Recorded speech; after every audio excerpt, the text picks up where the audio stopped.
Après l'épisode enneigé que nous avons connu, les taux sont-ils gelés par rapport au mois précédent? Je vais vous répondre, c'est parti.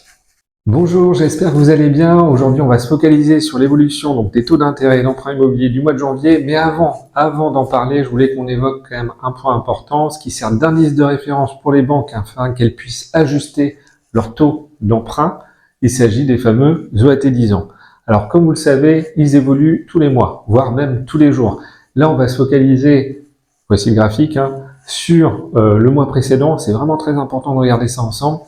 Ça évolue entre 3,50 et 3,60. Ça, c'est les OAT 10 ans. Vous voyez que cette courbe, elle a quand même une tendance à progresser de manière, on va dire, croissante ces derniers mois, même si c'est une évolution qui est relativement douce, elle est quand même constatée. Alors, à quoi est due cette augmentation des OAT 10 ans? C'est simple, fragilité de la croissance. Il y a aussi au niveau des incertitudes qui planent liées au fait que l'État aujourd'hui, le budget de l'État 2026 ne soit pas voté, alors qu'il aurait dû l'être initialement à la fin de l'année civile 2025, ça aurait été mieux.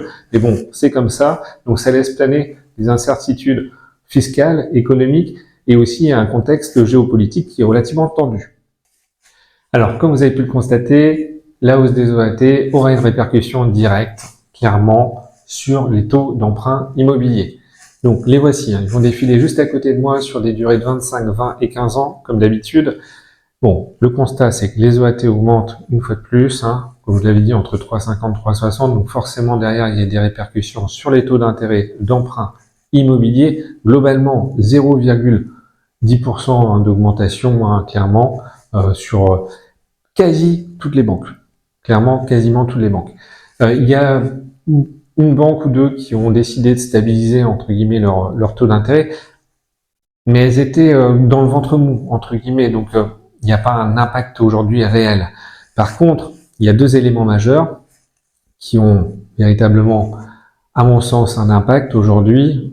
C'est tout simplement que les banques, l'année dernière, qui étaient très compétitives, notamment sur la fin d'année, en décidant de maintenir leurs conditions de financement qui étaient déjà très basses et d'éviter d'augmenter, parce que c'était un souhait stratégique, d'augmenter leur taux, contrairement aux autres établissements bancaires, entre guillemets, c'était très très intéressant, elles se démarquaient en fait des autres banques. Aujourd'hui, c'est plus le cas. Ces banques, en fait, depuis novembre, décembre et encore janvier, hop, elles ont augmenté leur taux. Donc clairement, on va avoir un écart, si vous voulez, qui va se réduire entre les différents établissements bancaires. Les taux vont être un peu plus ramassés. Et attention, je mets un petit avertissement par rapport à cela, parce que on est dans une période d'observation. Donc c'est normal en fait au mois de janvier qu'on se retrouve en fait avec des acteurs bancaires où les écarts de taux se réduisent. C'est assez logique. Par contre, il y a un autre élément qui fait entre guillemets qu'on va attendre plus ou moins longtemps avant d'avoir des stratégies marquées et peut-être des acteurs bancaires qui vont décider carrément de casser le marché en compressant leurs marges.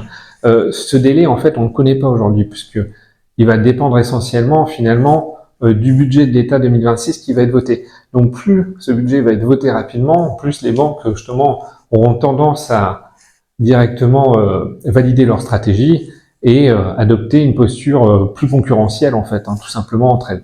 Et c'est là-dessus que va se jouer, pour moi, le mois de février. Et ça va être intéressant de voir justement les choses évoluer, puisque c'est impossible que les banques restent statiques et ne déploient pas en fait de stratégie de développement vis-à-vis des concurrents des autres établissements bancaires. Clairement, ils vont vouloir se démarquer, et généralement ça se fait au mois de février-mars. Donc on va voir le timing par rapport à ce budget 2026. Quand va-t-il être voté? Ça, c'est le grand point d'interrogation. Tout le monde l'ignore. On espère sous peu, bien évidemment. Mais en tout cas, une chose est sûre, c'est que ce mois-ci, voilà, globalement, des taux un peu plus ramassés, moins d'écart significatif entre les acteurs bancaires et surtout, majoritairement, une hausse de 0,10%.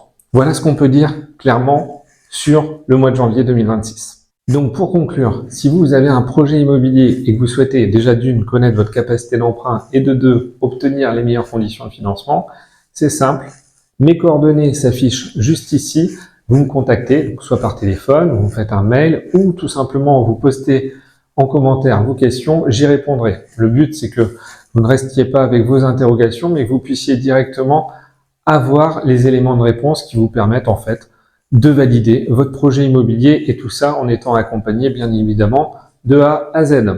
Donc, je reste à votre disposition, n'hésitez vraiment pas à me contacter si vous avez la moindre question et puis au plaisir de vous retrouver pour une prochaine vidéo. Ceci étant, n'hésitez pas à vous abonner, comme ça vous aurez toutes les informations de la chaîne avec des vidéos sur l'évolution des taux d'intérêt, des tutos également sur le prix immobilier au sens assez large. Donc je reste à votre disposition, au plaisir de vous retrouver, très bonne journée à vous, abonnez-vous.